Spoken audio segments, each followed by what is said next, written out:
Amigos televidentes, gracias por continuar con este su espacio Cerrando la Noche. Y Junior, en el día de ayer hablamos sobre la actualidad internacional, hablamos sí a grandes rasgos con el amigo Yasser Román. Hoy quisimos invitar al economista Juan Martínez Luquet, con quien vamos a hablar prácticamente de lo mismo, pero en la parte económica, cómo afectaría la salida del Reino Unido de la Unión Europea. ¿Cómo afectaría una crisis económica en España, a lo que es la República Dominicana, el sector empresarial, a la isla en sentido general?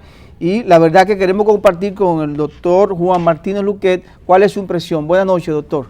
Buenas noches a todos. Mire, es muy interesante lo que usted acaba de decir, porque usted no ha hablado de Inglaterra, usted habla del Reino Unido.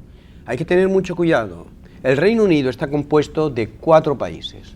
Independientes, aunque no digan que son países, en realidad son países porque cada uno tiene autonomía. Irlanda del Norte, Escocia y País de Gales. Fíjese que cuando han hecho el Brexit, solamente 2 países, aunque yo diría uno, es el que verdaderamente quiere retirarse. ¿Por qué? Porque es aquel que contenía una clase media y era la clase media más afectada. ¿Qué sucede? Sucede que Irlanda y el País de Gales ahora quieren continuar con la Unión Europea, simplemente porque Inglaterra y Escocia son los que han votado contra. ¿Qué quiere decir eso? Eso quiere decir que en un país donde hay multiculturas y en un país donde cada región importante considerada como país tiene su autonomía, es muy complicado hacer un referéndum de ese tipo y además constitucionalmente no está aceptado. ¿Qué quiere decir eso?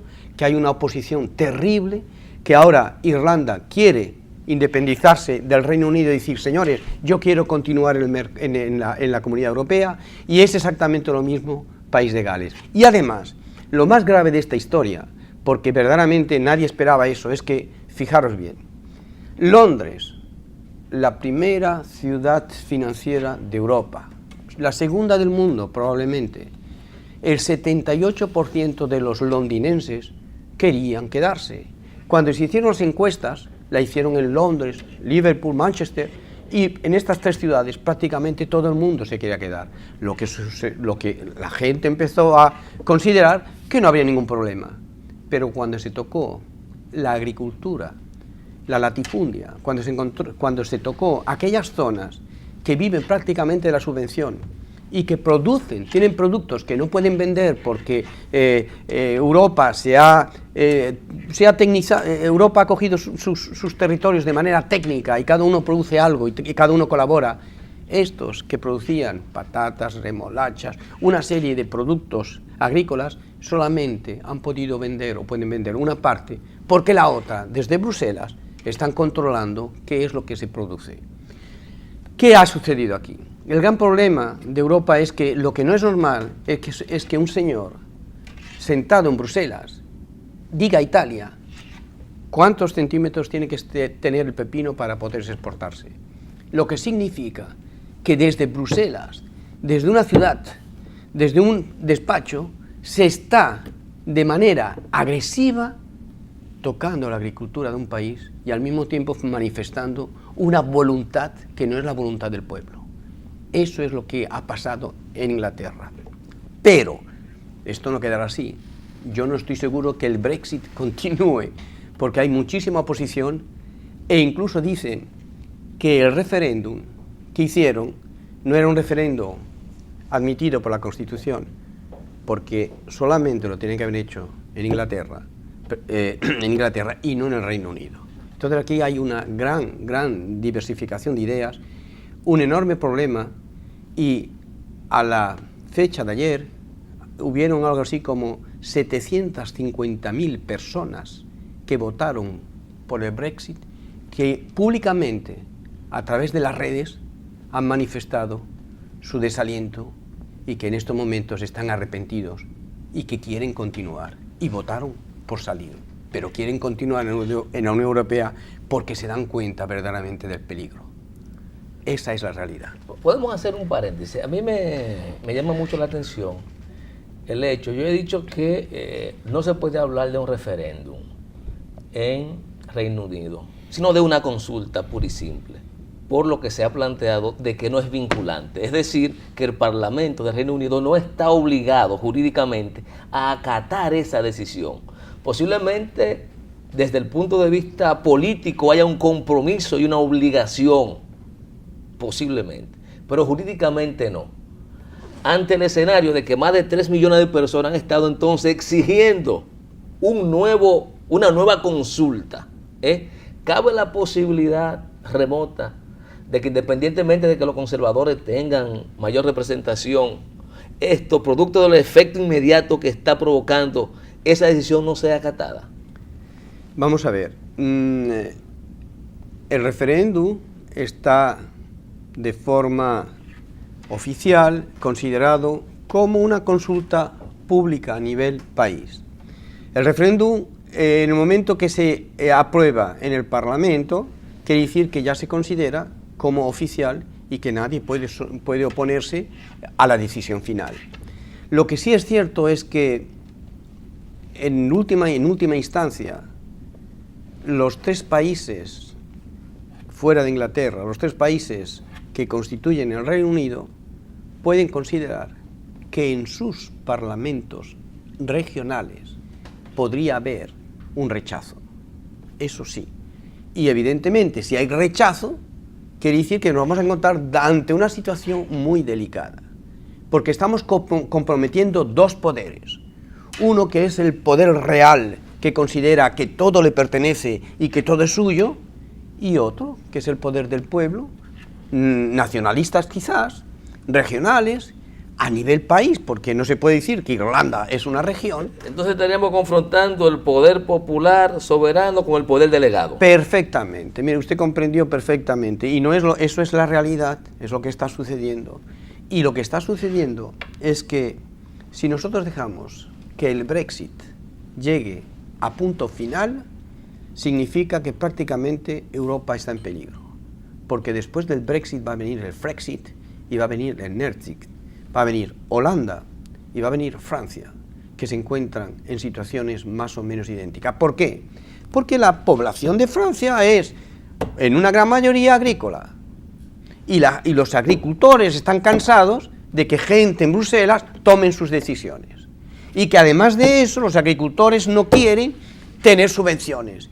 ¿Por qué? Porque mire, Bruselas puso la FEDER. FEDER pero Bruselas como el centro de operación. Como el centro de operación. No como país, para hacer la distinción. Bueno, vamos a ver, Bruselas. Y que la gente no entienda, ¿verdad? No, para que la gente nos entienda, Bruselas es la cúpula que controla todos los países. Porque Bruselas está constituido de un poquito de cada país. Bruselas, cuando hablamos de Bruselas, no nos referimos simplemente a la capital de Bélgica. Es el centro de operación. Es el centro financiero en cuanto a la distribución, y al mismo tiempo es el centro que permite políticamente inculcar ideas para que estas ideas vienen en Estrasburgo, vienen en Bruselas, estén aceptadas, y entonces la Comunidad Europea tenga que aceptar como punto final la decisión. Centro de generación de las políticas. De generación de las políticas y de la puesta en marcha, ejecución de las políticas. Eso es lo que hay que ver. Pero yo creo que más que nada, lo que tenemos que darnos cuenta es que justamente hablando de Bruselas, Bruselas ha hecho las cosas mal, muy mal, y las está continuando haciendo mal, porque Bruselas es burocrático y se olvida del terreno, de la gente que vive ahí, que trabaja, que necesita producir y que necesita una ayuda. El FEOGA, es decir, la Federación Económica de Desarrollo Regional, Federación Europea Económica de Desarrollo Regional, da subvenciones. ¿Y qué pasó? Cuando España, Grecia o Portugal entraron en la Comunidad Europea, tuvieron una serie de subvenciones enormes para regionalizar, para darle impulso a las regiones que necesitaban. Pero ¿qué pasa ahora? Pasa ahora, que es lo que ha pasado en Londres, que siempre ha sido un país diferente, conducen a la izquierda, tienen leyes diferentes, ellos son the best, los mejores, ¿qué pasa ahora? Que cuando dicen, señores, ustedes hemos ayudado, nos hemos ayudado, Europa ha ayudado, ahora necesita que usted participe económicamente en Europa para ver para repartir ese recaudo en todos los demás países. Ellos dicen, no. Entonces ahí está el problema. El problema está porque Inglaterra, que siempre es un país diferente, no quiere participar de la misma manera que los demás. Entonces no es homogéneo. El problema está en que los países que han sido, los países o los sectores de esos países que han sido más beneficiados de la Unión Europea, se resisten a compartir las penurias con los demás países. Eso es lo que sucede ahora, que no era lo que sucedía antes. Es lo que sucede ahora porque sabe que en periodo de crisis pues nadie quiere dar, o nadie quiere participar, o cada uno quiere participar menos. Y efectivamente Europa se encuentra en una situación de crisis. ¿Por qué? Porque ha tenido que hacer esfuerzos enormes con Irlanda, con Portugal, con Grecia, incluso un poco con España. Y claro, ha hecho tantos esfuerzos que evidentemente lo que necesita ahora es recaudo. Una pregunta, aunque voy a particularizar. Entonces, ¿era tremendismo, era injusto lo que planteaba Podemos en el Parlamento Europeo con respecto a la discusión que debe darse en Europa para hacer una Europa más inclusiva? ¿Pero usted cree en Podemos? No, le hago una pregunta. No, y yo le respondo, mire, Podemos Podemos no es un gran partido político.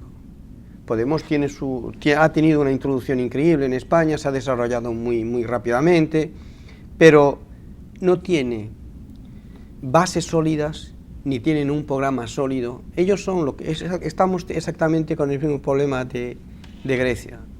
Es decir, que Podemos, creo que con el tiempo a venir va a ir disminuyendo, ya empezó a disminuir esta vez, y va a ir disminuyendo porque no propone nada. Y además de no proponer nada, no es un partido en el cual se puede confiar. ¿Por qué? Porque ahora están saliendo muchas cosas. Por ejemplo, estamos viendo que Chávez dio una cantidad de enorme dinero para Podemos. Estamos dando cuenta que Podemos... Pero eso está confirmado, porque los tribunales españoles dicen que no. Pero los tribunales españoles dicen que no, los tribunales españoles también, pero si es que el mismo tribunal venezolano, ahora que ha habido el cambio, están diciendo que sí.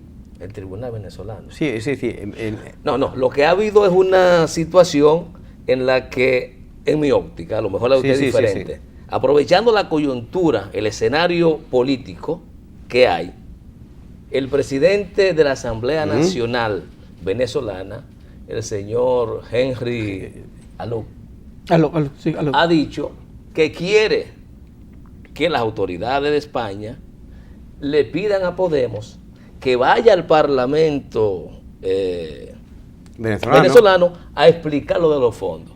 Y lo que yo he dicho es, hay ya más de una decisión de la justicia española que dice que eso no es así. Bueno, la justicia española en estos momentos no se quiere involucrar demasiado porque a ella no le interesa participar con Venezuela.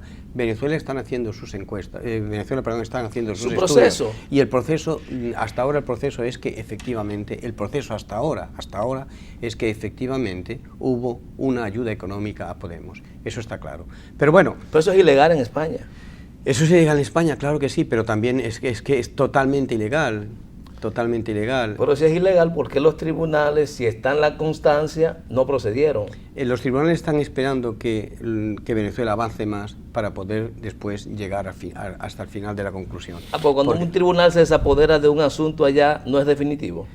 Vamos a ver, cuando no es que se ha desapoderado completamente, lo que ha sucedido es que como las informaciones que tenían no eran las informaciones todavía reales, que estaba en estudio y que todavía habían algunas fallas que no estaban completamente esclarecidas. El problema es que están esperando para que esto tenga una evolución. Y la evolución la está teniendo ahora. Yo creo simplemente que dentro de algún tiempo vamos a hablar mucho de esto. Pero de momento creo que continuar hablando de Podemos... No, pero entonces eso descalifica la postura que haya estado exhibiendo Podemos ante el Parlamento Europeo. Bueno, Podemos siempre ha querido defender, siempre defender su partido simplemente para que todos los españoles vean que es un partido es un partido con programa, es un partido con fuerza, es un partido rebelde y es un partido que lo que quiere es ayudar a la clase baja y sobre todo en igualdad. Eso es lo que justifica Podemos y es lo que Podemos es lo que vende en Bruselas. Pero la gente ya nos estamos dando cuenta de que las cosas no son así. Lo que sucede es que, como yo he dicho, hay que tener mucho cuidado, porque hablar ahora de ese asunto es un asunto muy delicado porque hay muchos parámetros. Entonces yo creo que hay que esperar un poco. Lo que sí es cierto es que la población se ha dado cuenta que, por ejemplo,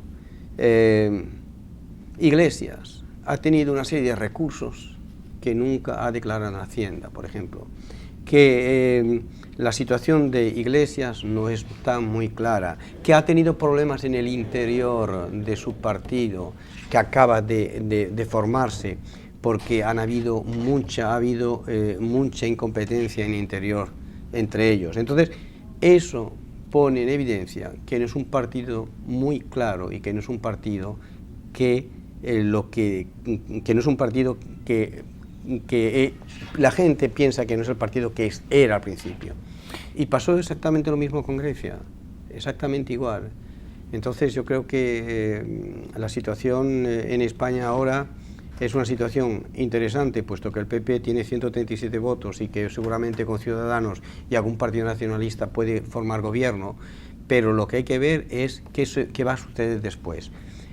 Sinceramente, yo creo que hay que analizar esto de manera clara. Junior, con el permiso del señor Juan Martínez Luquet, creo que es tiempo de irnos a una pausa y luego de la pausa pues venir un poquito platanano, hablar un poquito de la reforma fiscal, hablar un poquito de lo que está pasando en República Dominicana, de la ampliación de la base del ITEVI. Creo que todos esos temas también son importantes, pero después de la pausa lo vamos a tratar con el economista Juan Martínez Luquet.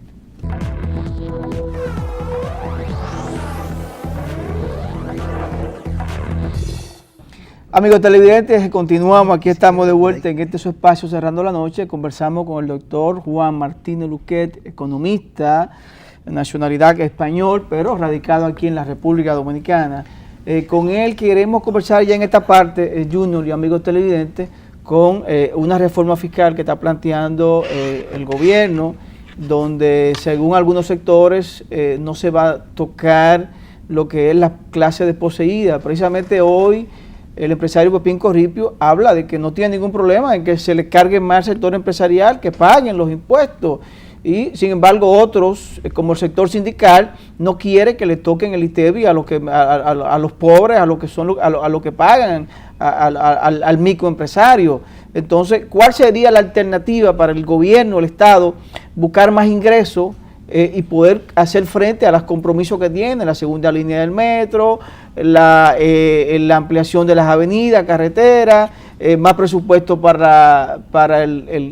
se está pidiendo un 5% para el sector salud, el 4% para la educación, se está hablando de las plantas que se están construyendo en Punta Catalina, en Baní. Entonces, cada día el gobierno, el Estado tiene más obras, más cosas. Entonces, ¿cómo hace frente a esos compromisos económicos? Mire, la reforma fiscal no se hace, la intención de la reforma fiscal es recaudar más impuestos, ¿verdad? Eso es así. La República Dominicana tiene una imposición bastante alta con referencia a todos los demás países de América Central y América Latina. El que paga impuestos en este país es la clase media, porque los pobres no pagan porque no tienen, y aquí los ricos hay muchos que están exonerados. Lo que quiere decir que la clase media es prácticamente la que está pagando impuestos. Si subimos el ITBI, es decir, si hacemos una reforma fiscal y pedimos a la clase media, que es la que va a financiar, que financie todavía más, nos vamos a quedar sin clase media, nos vamos a encontrar en una situación delicada, nos vamos a encontrar en una situación que será verdaderamente casi peligrosa. ¿Qué quiere decir eso? Eso quiere decir que lo que había que hacer, evidentemente se necesitan recursos, pero yo creo que lo más importante quizás no sean los recursos, sino controlar bien los gastos. Porque mire, hay países, sobre todo en Escandinavia, que hicieron una reforma fiscal a la baja, y que lo único que hicieron a la baja, evidentemente, lo que quiere decir que tenían menos recursos. ¿Por qué? porque ellos disminuyeron los gastos. Porque el disminuir los gastos quiere decir una necesidad menos de entrada y quiere decir pues que el consumo se relanza. Si aquí subimos el IBI, si aquí subimos el impuesto, el consumo yo no estoy seguro, el consumo yo creo que va a perder el porcentaje, aproximadamente un porcentaje relativamente significativo. Y si hay menos consumo, habrá menos entradas también. Yo creo que lo importante no es aplicar una taxación superior en cuanto a los productos en el mercado. Lo importante en estos momentos es intentar controlar mejor los gastos. Y de esta manera, posiblemente, que la situación digo en nuestro país, porque yo me siento dominicano, estoy aplatanado ya, para que en nuestro país el endeudamiento disminuya poco a poco, porque verdaderamente el gran problema de este país es el endeudamiento. Una gran parte de estos recursos se van con deuda y con intereses. Doctor, de entrada yo estoy de acuerdo, no con la igualdad tributaria, porque la igualdad tributaria, reitero, genera desigualdad. Estoy de acuerdo con la equidad tributaria. Y en ese sentido, me pongo de acuerdo con todo aquello que crean que ese menos del 1% que concentra la riqueza nacional sea el que más pague. Porque es el que más exenciones recibe, de entrada, por ahí. Segundo, yo siempre tomo como referencia las declaraciones que dio a inicio de gestión la presidenta de la Cámara de Cuentas de la República Dominicana, que estableció que con los recursos que ha manejado el Estado y que han sido dispendiados, pues se pudieron haber construido 2 repúblicas dominicanas. Eso me lleva a decir a mí que no conozco nada de materia fiscal, de política monetaria, nada de eso, de que nuestro problema a lo mejor no es de baja presión tributaria, sino de eficiencia, transparencia y reducción de corrupción en el Estado. Mire, si tratamos esos puntos, son puntos extremadamente delicados. Evidentemente, la corrupción en este país, ¿qué es lo que hace? Es lo que elimina esa parte de consumo necesaria para que la economía sea más activa. La corrupción aquí es enorme. La corrupción representa un porcentaje importante y probablemente uno de los más importantes del mundo. Lo que sí es cierto es que el 1% de la riqueza del país, de los más afortunados, paguen convenientemente, paguen y lo paguen de manera lógica, como hacen en los demás países. Lo que no es normal es que se haga una zona franca y que esa zona franca, que va a generar una cantidad enorme de entrada, sea exonerada. Con empleo mal pagado y sin participación en los beneficios de la empresa. Y además se le va a prestar, la mayoría a menudo se le presta en dólares y resulta que tampoco pagan esos dólares. Lo que no es lógico es que un país que quiera evolucionar y lo quiera hacer de manera transparente y de manera justa, no toque ese extremo, que es el extremo rico del país, y que deje que ese dinero no se consuma, porque el rico no va a consumir más, no puede consumir más. ¿Qué es lo que hace? Va a comprar productos de lujo al exterior, va a hacer trabajar y además va a ahorrar. Y esos ahorros va a ahorrar, pero no va a consumir. Aquí lo que se necesita es consumir. El pueblo debe consumir. Y si mires, yo pensé una vez, si a este país se le dan 2 meses de salario, o sea, si se le aumenta la diferencia entre la inflación. La diferencia entre la inflación y el aumento de salario es aproximadamente, en una década, es aproximadamente del orden, yo creo que son del orden de 18% o algo así. Si a este pueblo se le da el 18% de aumento ya, que es el retraso que tiene, tendríamos una solución extraordinaria. El empresario solamente iba a sufrir un mes, porque después iba a recuperar en consumo. Hay que darle al pueblo la posibilidad de consumir, y para dar la posibilidad de consumir hay que buscar qué método es el interesante. Pero el método interesante es aplicar unos salarios que siempre estén en concordancia con la inflación, para que el pueblo no tenga una pérdida de adquisición y para que el consumo continúe. Entonces, no está de acuerdo en que se haga un aumento salarial y que ese mismo aumento se lo coma la inflación, o que simplemente... Es que ya se la ha comido la inflación. Ya tenemos hace 10 años. La inflación, la inflación es superior a la media salarial. El trabajador medio ha perdido. Ya tiene una disminución importante de consumo. Si usted mira en los últimos 10 años, en los últimos 10 años, verá usted que la inflación, aunque la inflación es superior a la media de aumento de salario. Mire, no sé, hace 3 años, 4 años que no hay aumento de salario general. Usted coge un doctor que trabaja en cualquier hospital y se da cuenta que tiene salario hoy el mismo que hace 2 o 3 años. Sí, 40, 35 mil pesos, que es el mismo. El mismo. Y entonces, y usted ve que, por ejemplo, el huevo, cuando yo llegué aquí, que valía menos de 100 pesos, ahora está a 130. Bueno, pero todos los estudios dicen que la escala salarial de la República Dominicana es equiparable a de hace 20 años. Bueno, se puede decir muchas cosas.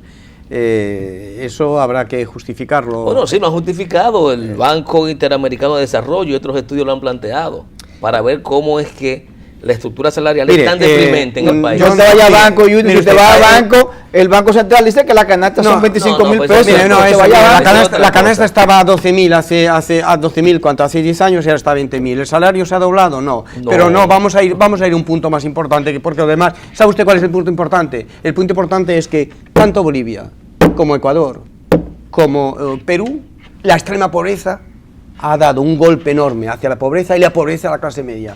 Aquí tenemos una extrema pobreza del 30 y tantos %. O sea que esto no en 10 años solamente ha tenido una evolución de 7%, cuando en los demás países la evolución ha sido más del doble. Así es. Pues eso es lo importante. Gracias de verdad a la participación del doctor Juan Martínez Luque. Gracias por estar con nosotros cerrando la noche. A ustedes, amigos televidentes, un servidor, Giovanni Almonte, Junior Espinosa, les decimos hasta mañana. Buenas noches.